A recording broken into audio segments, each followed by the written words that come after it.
নমস্কার।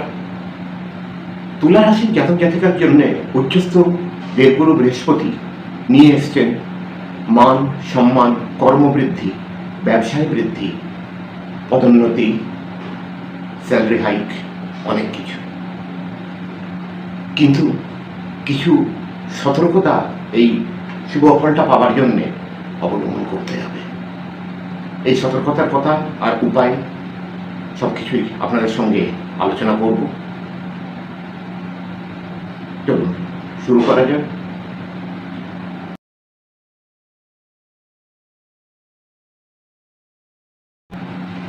দেবগুরু বৃহস্পতি তুলা লগ্ন কিংবা রাশি, ভাই একটা জিনিস বলে দিই, এই যে ভিডিওটা, এটা লগ্ন আর রাশি দুটোর ওপরেই তৈরি করা হচ্ছে। আপনি যে জিনিসটা জানেন, যেভাবে দেখতে চান দেখতে পারেন, কিন্তু একটা জিনিস আমি বলে দেবো যে দেবগুরু বৃহস্পতির ট্রানজিট গোচর ফল সবসময় রাশি আর লগ্ন দুটো থেকেই দেখা উচিত, তাতে অ্যাকুরেট রেজাল্ট সামনে আসে। তো চলুন, দেবগুরু বৃহস্পতি আপনার পরাক্রম ভাব মানে তৃতীয় ভাব আর ষষ্ঠ ভাবের অধিপতি হয়ে দশম ভাবেতে গোচর করবেন। ওনার দৃষ্টি থাকবে আপনার দ্বিতীয় ভাবের উপরে, চতুর্থ ভাবের উপরে আর ষষ্ঠ ভাবের উপরে। তো দেবগুরু বৃহস্পতি দশম ভাবে আপনার কর্মস্থানেতে ট্রানজিট করে আপনার কর্মবৃদ্ধি করবেন, যে ধরনের কর্ম হোক। আপনি ব্যবসায় আছেন তাও, আর আপনি চাকরিতে আছেন, সার্ভিস ক্লাসকে বিলং করেন তাও। যদি আপনি ব্যবসায় হন, আপনার ব্যবসায় অতিবৃদ্ধি হবে, ব্যবসায়িক লাভ আপনার খুব বেশি হবে, নতুন বিজনেস আপনি শুরু করতে পারেন, কিংবা পুরনো বিজনেসে কিছু নতুন জিনিস আপনি অ্যাড করবেন। যদি আপনি সার্ভিস ক্লাসকে বিলং করেন, আপনার পদোন্নতি হবে, স্যালারি হাইক হবে, আপনি কিছু নতুন কার্যভার পেতে পারেন, some new responsibilities, and that will be very beneficial for you. এটা অ্যাকসেপ্ট করে নেবেন। আপনার যেটা সোশ্যাল সার্কেল সেটা খুব বাড়বে, সোশ্যাল সার্কেলে আপনার মান সম্মান খুব বাড়বে। এটা দেবগুরু বৃহস্পতি দশম স্থানেতে ট্রানজিট করবার রেজাল্ট। এখন ওনার দৃষ্টি সম্বন্ধে কথা বলে নেওয়া যায়। আপনারা জানেনই যে বৃহস্পতি দেবের 3টে দৃষ্টি হয়, পঞ্চম, সপ্তম আর নবম। পঞ্চম দৃষ্টি আপনার বৃহস্পতি দেবের আপনার সেকেন্ড হাউসের উপরে হচ্ছে। সেকেন্ড হাউস বিলং করে ফার্স্ট অফ অল আপনার ব্যাংক ব্যালেন্স মানে ধন সঞ্চয়। সেকেন্ডলি আপনার কুটুম্ব, আপনার বাণী, এই জিনিসগুলো মেজরলি দেখা হয়। আগে তো সেকেন্ড হাউসের আপনার অনেক কিছু কারকত্ব, কিন্তু সেকেন্ড মেনলি এটা নিয়ে চর্চা করছি। আপনার ব্যাংক ব্যালেন্সটা খুব বাড়বে, কর্মর দ্বারা ধন অর্জন আর ধন সঞ্চয়।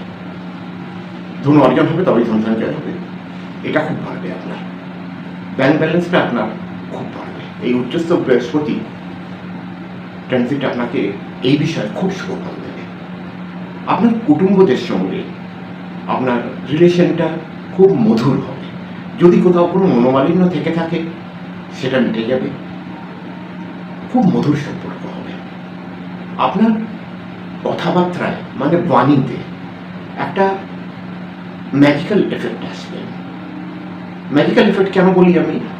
একটা সম্মোহনকারক এফেক্ট আসবে আপনার বাণীতে, যার দ্বারা আপনি যার সঙ্গে কথা বলবেন সে আপনার দ্বারা ইনফ্লুয়েন্সড হবে।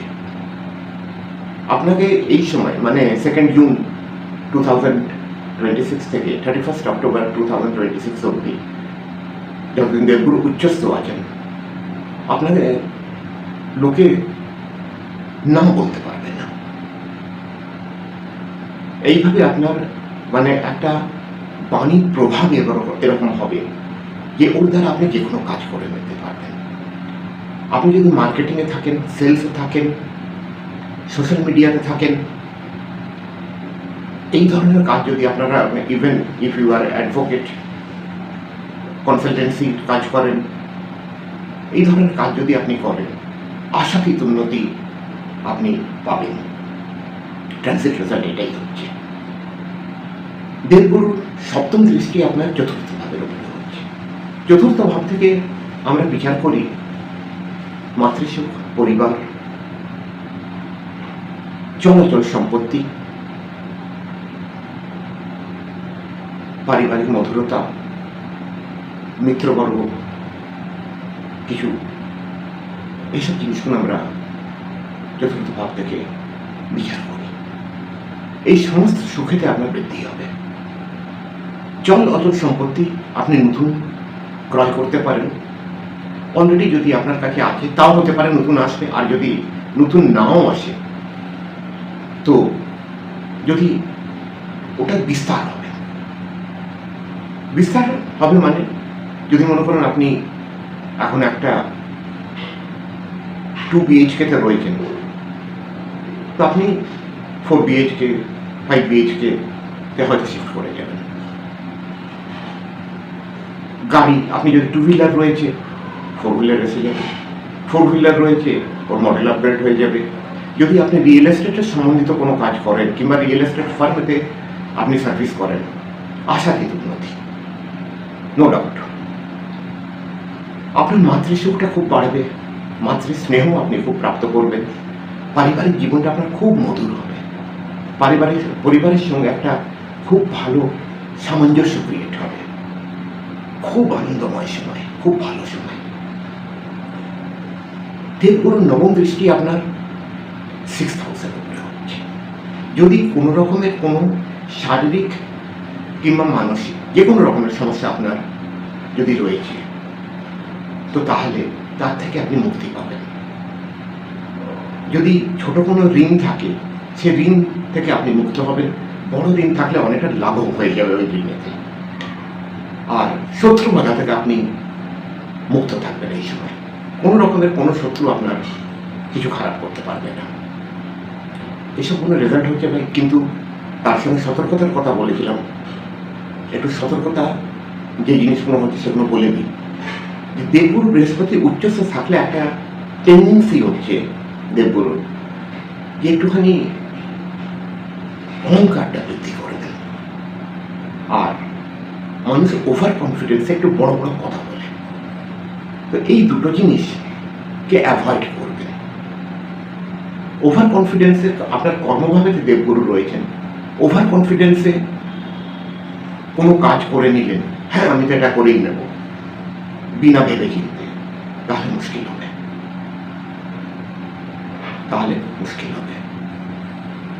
যে কোনো কাজ করবার আগে খুব ভালো করে ভেবে নিন, বুঝে নিন, তারপরে তাতে হাত দিন।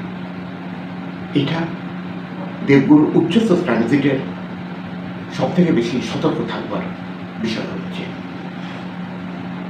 উপায়ের কথা যদি বলি, বিষ্ণু সহস্রনাম যদি পড়তে পারেন খুব ভালো, না পারেন শুনুন যে কোনো বৃহস্পতিবার থেকে, আর নয়তো রাম রক্ষা স্তোত্র এটা পাঠ করুন। না পাঠ করতে পারেন শুনুন। হনুমান চালিসা তো যে কোনো গ্রহরই ট্রানজিট হোক, যে কোনোই হোক, এটা জ্যোতিষের ব্যাপার নয়, নিত্য করুন, সর্বকল্যাণময়। সবসময় হনুমান চালিসা যদি আপনি নিত্য পড়েন, আপনার কল্যাণকেও আটকাতে পারবে না, যে কোনো দিন হোক, যে কোনো সময় হোক। আর মা তুলসীর খুব সেবা করবেন। মা তুলসীর সেবা আমি এই জন্য বলছি, কারণ আপনার 2nd হাউসের ওপরে দেবগুরু দৃষ্টি রয়েছে। তো 2nd হাউসের ধনের কারক, আর মা তুলসী হচ্ছেন ধনের কারক, লক্ষ্মী স্বরূপা। তো এই জন্য মা তুলসীর খুব সেবা করবেন এই সময়। তাহলে এই ট্রানজিটটা আপনার খুব কল্যাণময়, খুব শুভপ্রদ, আর খুব ভালো রেজাল্ট আপনাকে দেবে, আপনাকে উচ্চ স্থানের দিকে নিয়ে যাবে। তো আজকে আপনাদের কাছে বিদায় নিচ্ছি। এরপরের ভিডিওতে আবার আপনাদের সঙ্গে দেখা হবে, বা যদি ইচ্ছে হয় আপনাদের রিকোয়েস্ট করবো প্লিজ চ্যানেলটা সাবস্ক্রাইব করবেন, আর ভিডিওটা লাইক করবেন, শেয়ার করবেন। নমস্কার।